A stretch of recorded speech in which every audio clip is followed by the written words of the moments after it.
Hello, I'm Simon Siddle, and I help transform musicians into shamans. On today's video from the Conscious Music School, a very meta and involuted tale of performing states and the mind states that help you or hinder you before your performance has ever started.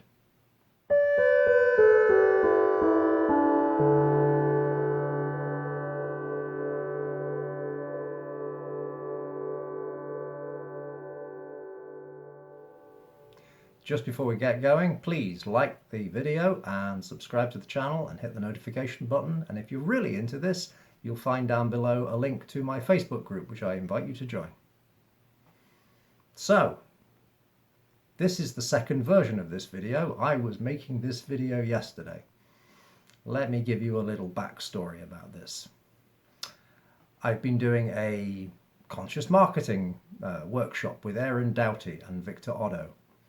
And part of their homework was to make a piece of content to put up on YouTube or Facebook or wherever you liked. So I dutifully went ahead yesterday and set about making a video. That video was supposed to be about something that you had just had a realization about in one of the meditation practices that we've been doing in the workshop. So my nugget was about connection in performance. Aaron and Victor also suggested that we take the most challenging route we could with anything that we needed to get over the hump with. And for me, that was doing a video with no script to camera at all. So I went ahead and did that. And yeah, I took 2 hours or so to get down what could be edited down into about 10 minutes worth of useful footage for a video. That was very frustrating, very illuminating, and it was wonderful to just have done it finally. But it was very nerve-wracking. And then layers of lesson learning happened to wash over me as I was working that day. First of all, when I thought I'd finished, making the whole footage, then the next simple step was to transfer it off the iPhone I had onto a Windows machine where I had a decent video editor. Never put yourself through a task like that, trying to make an Apple product speak to a Windows product. Your life is worth more than that. Please never do that. So that was lesson one, was to get tech that actually is willing to talk to each other. Great, learned. Then I started editing the video. I took about a couple of hours editing the video, and what did I do that I'd never done before? I forgot to make any backup. So guess what happened? Yes, of course, the whole video crashed. So I'm back to having just the raw footage again after 2 hours of work of that. About 4 hours tearing my hair out, having a nervous breakdown, trying to make a Windows machine talk to an iPhone. And 2 hours before that of filming the footage itself. So after that amount of time, I was pretty exhausted for the day, and I gave up for the day and sat to reflect on what had happened instead. Now, before I actually explain to you what it is that I reflected on and learned, I guess I should actually explain to you what the video was about yesterday. So here is a recounting of that video. It's all about how performers, musicians, but other performers as well, how musicians can make or break their performance before they've ever played a note. This has to do with our energetic connection with other people. Music is an art form that affects people on an emotional, intellectual, energetic, physical plane on an almost instantaneous basis as we play it. As such, it's instinctual to know that music is a conversation with your audience, a conversation between an audience and a performer. But that is not the most obvious thing for a lot of modern folk in the West, especially the people who have been brought up performing into a microphone in their own home studio and not actually performing in front of people too often. In that moment where you are performing and your subconscious, at least, if not your conscious mind, understands that there is no connection going on between you and an audience, perhaps just out of raw habit of the way you play, but maybe also out of shyness or apprehension, anxiety, fear about being up on stage in front of an audience or having to get a take right under time restraints. When the subconscious realizes that there is no energetic connection going on between you and the other, it's very easy for the mind to make up for that fact by simply going looking for that energetic, emotional, intellectual connection with yourself. And unfortunately for most Western folk who have got somewhat fractured minds in one way or another, it's very easy for the confident, love-giving, soul food providing musicians, part of the intellect, part of the psyche, to go looking for something quite complementary inside the mind. And by complementary, I mean somewhat opposite. So what do we find? We find the inner critic. And just by the fact that we have not made a solid connection out on the in the outside world around us, we end up making a really solid connection with our inner critic instead as we are performing. And of course, what happens the moment that we do that? We wake up that inner critic and it wants to talk. And what does the inner critic ever say? It says, well, you didn't play that very well. Oh, that was a screw up. I wonder if those people over there heard what you just did. You did that 1,000 times better in practice, didn't you? Oh dear. And then, guess what? Your performance starts to fall apart. You become self-conscious. Of course, you're going to become self-conscious if the only person you're taking notice of is yourself. Of course, it doesn't have to show up as just a voice in the head from the critic. It could show up as muscle tension. It could show up as jitters. It could show up as your concentration and the place that you're putting your attention on scattering into a dozen places all at once. There are many ways that it can show up, but the cause of all of it is down to the fact that you are looking for a conversation, a real back and forth conversation going on here. And in the perceptible, and that's an important word, in the perceptible lack of an outside conversation partner, it folds back in on yourself. And then self-consciousness almost inevitably is your next experience. There's a very simple way through this. And that is simply to make sure that before you even start performing, you have consciously decided, invoked a connection with your audience, whether that be that person just 5 feet in front of you, or whether it has to be, yes, I am going to perform this into a microphone, into a computer. It's going to get crunched up in the computer. It's going to get sent onto the internet. It's going to come down onto somebody else's computer as an MP3 and finally out of those speakers, and they're going to hear it. You wouldn't be doing any of that if there wasn't a human being on the other end of it. So remember that human being. This is something that I've seen very often when I've watched Indian classical performers perform.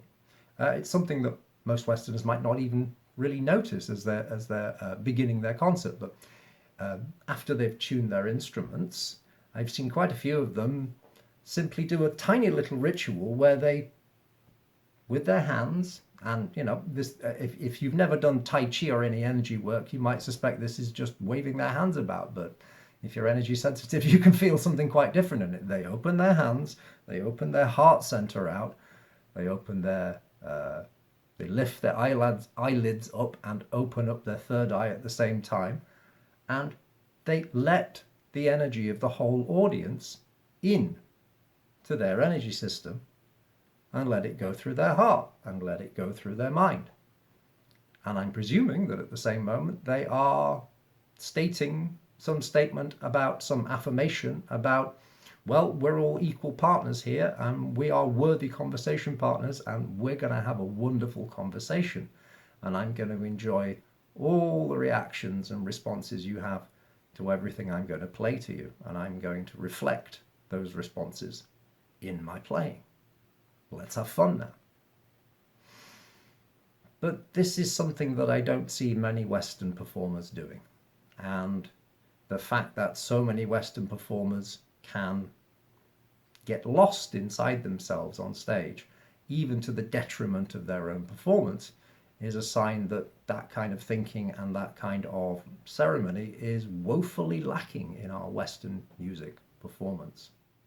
If you translated this from an idea of playing music in concert to simply having a verbal conversation with somebody, some of the ideas inside it become very, very clear. For instance, if you were trying to have a conversation with somebody that included an awful lot of chemistry technical terms in it, and you were having to read 6, 7 syllable chemical names in the midst of your conversation, you would not be in the least bit surprised if you tripped over what you were trying to speak while you were doing it. And if you're not an utterly self-hating person, you wouldn't be thinking, oh, come on, can't you read, can't you speak, can't you pronounce better than that?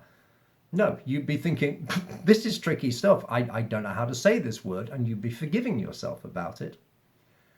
And you'd expect the other person in the conversation to understand that once in a while they're going to have to kind of translate what you're saying here and go, oh, you mean that, don't you? Do you ever think like that while you're performing? No, I very much doubt it. That's down to the fact that we pressure ourselves so hard with the idea of technically perfect performance. And the moment that we mispronounce anything like that, instead of forgiving ourselves for it, we simply throw that whole thing back on ourselves, almost with this mantra inside us. We're going, oh no, I'm no good. I knew it. I'm no good. I can't do this. You just need to reconnect with your audience in that moment when you see how they feel about what you have played, said.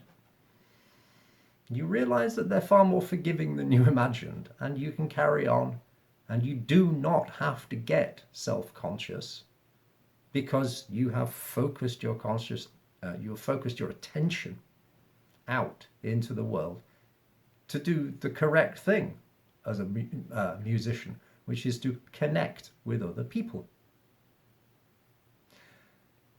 So, that was the message of the video that I was trying to make yesterday, while I had an absolute technical nightmare trying to finish it all. At the end of 7 hours or so of fighting with technology and my own nervousness at speaking to cameras and who knows what else, the best lesson of all settled into me as I stopped and reflected on what had happened that day. And that was that I was being a bit stupid here, a bit embarrassingly stupid for somebody who's supposed to be a performance coach. And that is that if I had a concert, a musical concert to perform, I would have never gone about it in the way that I tried to make this video in 1,000 years.